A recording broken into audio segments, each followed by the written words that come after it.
ಮುಡಾ ಕೇಸ್ನಲ್ಲಿ CM ಸಿದ್ದರಾಮಯ್ಯಗೆ double tension ಎಂದು ಜನಪ್ರತಿನಿಧಿಗಳ ವಿಶೇಷ ಕೋರ್ಟ್ನಲ್ಲಿ ವಿಚಾರಣೆ.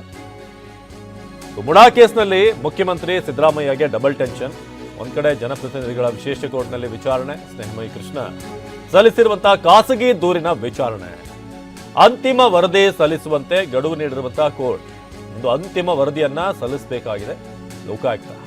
ಲೋಕಾಯುಕ್ತ ಪೊಲೀಸರು ಅಂತಿಮ ರಿಪೋರ್ಟ್ ಅನ್ನ ಸಲ್ಲಿಸಬೇಕಾಗಿದೆ.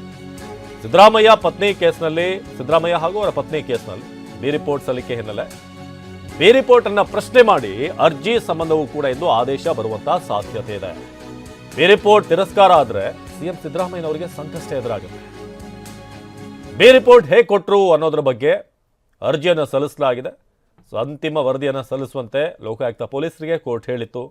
ಹಾಗಾಗಿ ಸಿದ್ದರಾಮಯ್ಯಗೆ ರಿಲೀಫಾ ಅಥವಾ ಸಂಕಷ್ಟ ಮುಂದುವರಿಯುತ್ತಾ? ಯಾಕಂದರೆ ಈ ಕುರ್ಚಿಯ ಒಂದಷ್ಟು ವಿಚಾರಗಳು ನಡೀತಾ ಇದೆ, ವಿದ್ಯಮಾನಗಳು.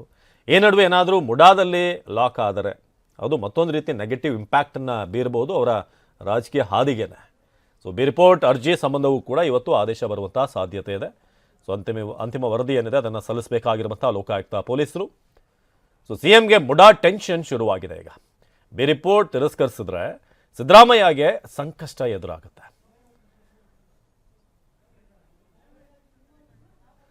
ಇದೀಗ ಸ್ವತಃ ಸ್ನೇಹಮಯಿ ಕೃಷ್ಣ ಅವರೇ ನಮ್ಮ ಜೊತೆ ದೂರವಾಣಿ ಸಂಪರ್ಕದಲ್ಲಿದ್ದಾರೆ. ಸ್ನೇಹಮಯಿ ಕೃಷ್ಣ ಅವರೇ, ಒಂದು ಕಡೆ ಬಿ ರಿಪೋರ್ಟ್ ಏನು ಅಂಗೀಕಾರ ಆದರೆ ಒಂದಷ್ಟು ಸಮಸ್ಯೆ ಆಗುವಂಥದ್ದು ಇದೆ. ಇನ್ನೊಂದು ಕಡೆ ನೀವೀಗ ಪ್ರಶ್ನೆ ಮಾಡಿದ್ದೀರಾ ಈ ಬಿ ರಿಪೋರ್ಟ್ ಕೊಟ್ಟಿರುವಂಥ ವಿಚಾರಕ್ಕೆ ಸಂಬಂಧಪಟ್ಟ ಹಾಗೆ ಕೂಡ. ಸೊ ಏನು ನಿರೀಕ್ಷೆ ಮಾಡ್ತಾ ಇದ್ದೀರಾ ಅಂತ? ಸರ್, ನನ್ನ ಆರೋಪ ಪೂರಕವಾಗಿ ಎಲ್ಲಾ ಸಾಕ್ಷ್ಯಗಳು ಕೊಟ್ಟಿದ್ದೀನಿ. ಓಕೆ. ಮತ್ತೆ ಏನ್ ತನಿಖಾಧಿಕಾರಿ ಸಲ್ಲಿಸಿದ್ರೆ ಆ ವರದಿಲೂ ಕೂಡ ನನ್ನ ಆರೋಪ ಪೂರಕ ಸಾಕಷ್ಟು ಸಾಕ್ಷ್ಯಗಳು ಇದ್ರು ಕೂಡ ಅವರು ಸುಳ್ಳು ಬಿ ಅಂತಿಮ ವರದಿ ಸಲ್ಲಿಸಿರೋದನ್ನು ಕೂಡ ಗಮನಕ್ಕೆ ತಂದಿದ್ದೀನಿ.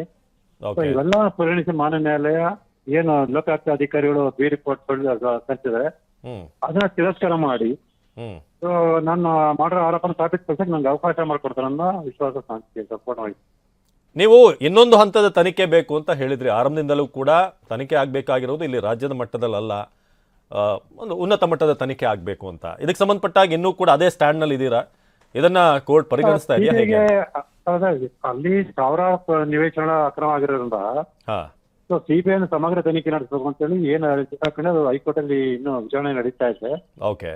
ಇಲ್ಲಿ ಆಗ್ಲೇ ಇವರು ಬಿ ರಿಪೋರ್ಟ್ ಹಾಕಿರೋದ್ರಿಂದ ಇದ್ರ ಬಗ್ಗೆ ಈ ಹೋರಾಟ ನಡೀತಾ ಇದೆ. ಆ ಹೋರಾಟದಲ್ಲಿ ಇವತ್ತೊಂದು ಒಳ್ಳೆ ಆದೇಶ ಹಾಕಿ ನನ್ನ ಹೋರಾಟಕ್ಕೆ ಮತ್ತೊಂದು ಜಯ ಸಿಗುತ್ತೆ ಅನ್ನೋ ವಿಶ್ವಾಸ.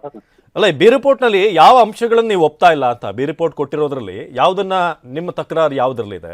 ಅಥವಾ ಕಂಪ್ಲೀಟ್ ಆ ರಿಪೋರ್ಟ್ ಮೇಲೆನೇ ಇದೆಯಾ ಅಥವಾ ಅದ್ರಲ್ಲಿ ಇರುವಂತ ವಿಚಾರಗಳ ಮೇಲೆ? ಏನ್ ತನಿಖಾಧಿಕಾರಿಗಳು ದಾಖಲೆಗಳು ಸಲ್ಲಿಸಿದ್ರೆ ಆ ದಾಖಲೆಗಳು ಕೂಡ ವರದಿಲೂ ಕೂಡ ದಾಖಲೆ ಸ್ಪಷ್ಟ ಕಂಡು ಬರುತ್ತೆ. ಸಿದ್ದರಾಮಯ್ಯರ ಒಂದು ಪ್ರಭಾವದಿಂದಲೇ ಅಲ್ಲ ಅಕ್ರಮ ನಡೆದಿದೆ ಮತ್ತೆ ಅಕ್ರಮ ನಿವೇಶನ ಪಡೆದಿರಂತೆ. ಯಾಕಂತ ಹೇಳಿದ್ರೆ 96ನೇ ಇಸ್ವಿಲಿ ಏನು 4ನೇ ಆರೋಪಿ ದೇವರಾಜ್ ಅವರು ಭೂಸ್ವಾಮಿ ಕೈ ಬಿಡಿ ಅಂತ ಅರ್ಜಿ ಸಲ್ಲಿಸ್ತಾರೆ. ಆ ಅರ್ಜಿಲಿ ಮೇಲೆ ಸ್ಪಷ್ಟ DCM ಅಂತ ಸ್ಪಷ್ಟ ಇದೆ.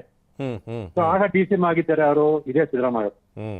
ಅದಾದ 98ನೇ ಇಸ್ವಿಲಿ ಅವ್ರ ಬಾಮೈದ ಮಲ್ಲಿಕಾರ್ಜುನ ಸ್ವಾಮಿ ಅವರು ದೇವರಾಜ್ ಹೆಸರು ಸುಳ್ಳು ಪತ್ರನ ಸೃಷ್ಟಿ ಮಾಡಿ ಸದಾ ಮಲ್ಲಿಕಾರ್ಜುನ ಸ್ವಾಮಿ ಸಹಿ ಮಾಡಿ ಗೋಣ ಕೊಟ್ಟಿದ್ದಾರೆ. ಆದ್ರೆ ಇವರ ತನಿಖಾಧಿಕಾರಿ ನಡೆದ್ರೆ 2004ನೇ ಇಸ್ವಿವರೆಗೂ ದೇವರಾಜ್ಗೂ ಸಿದ್ದರಾಮಯ್ಯ ಕುಟುಂಬಕ್ಕೂ ಸಂಪರ್ಕ ಇರ್ಲಿಲ್ಲ ಅಂತ ಹೇಳಿ ಸುಳ್ಳು ಹೇಳಿದ. ಮತ್ತೆ ಎಲ್ಲಕ್ಕಿಂತ 50 ನಿವೇಶನ ಕೊಡಬೇಕು ಅಂತ ಹೇಳಿ ಆ ಒಂದು ನಿಯಮನ ಜಾರಿ ತಂದಿದೆ ಸಿದ್ದರಾಮಯ್ಯ.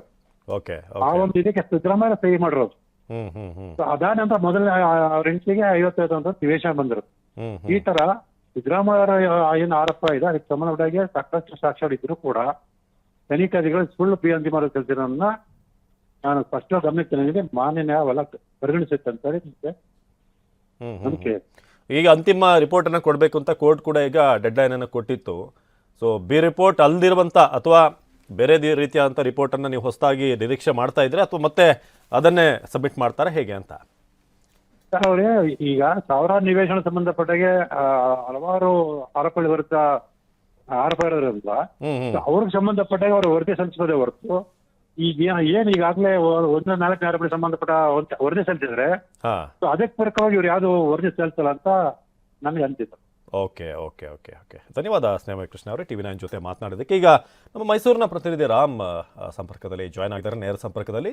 ರಾಮ್, ಈಗಷ್ಟೇ ಸ್ನೇಹಮಯ ಕೃಷ್ಣ ಅವರು ಕೂಡ ನಮ್ಮ ಜೊತೆ ಮಾತನಾಡಿದರು. ಈ ಬಿ ರಿಪೋರ್ಟ್ ಸಂಬಂಧಪಟ್ಟ ಹಾಗೆ ಅವರ ತಕರಾರಿದೆ, ಜೊತೆಗೆ ಅದನ್ನು ಈ ಫೈನಲ್ ರಿಪೋರ್ಟನ್ನು ಸಲ್ಲಿಸಬೇಕು ಅಂತ ಕೂಡ ಲೋಕಾಯುಕ್ತ ಪೊಲೀಸರಿಗೆ ಕೋರ್ಟ್ ಹೇಳಿದೆ.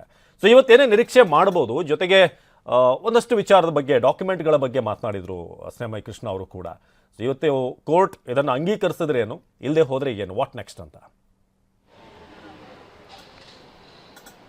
ಅವಿನಾಶ್, ಖಂಡಿತವಾಗಿಯೂ ಮುಡಾ ಪ್ರಕರಣದಲ್ಲಿ ಸಿಎಂ ಸಿದ್ದರಾಮಯ್ಯ ಮತ್ತು ಅವರ ಕುಟುಂಬಕ್ಕೆ ಇವತ್ತು ಮಹತ್ವದ ದಿನ ಅಂತಲೇ ಹೇಳ್ಬೋದು. ಯಾಕಂದರೆ ಎರಡು ವಿಚಾರಗಳು ಇವತ್ತು ಜನಪ್ರತಿನಿಧಿಗಳ ವಿಶೇಷ ನ್ಯಾಯಾಲಯದ ಮುಂದೆ ಬರ್ತಾ ಇದೆ.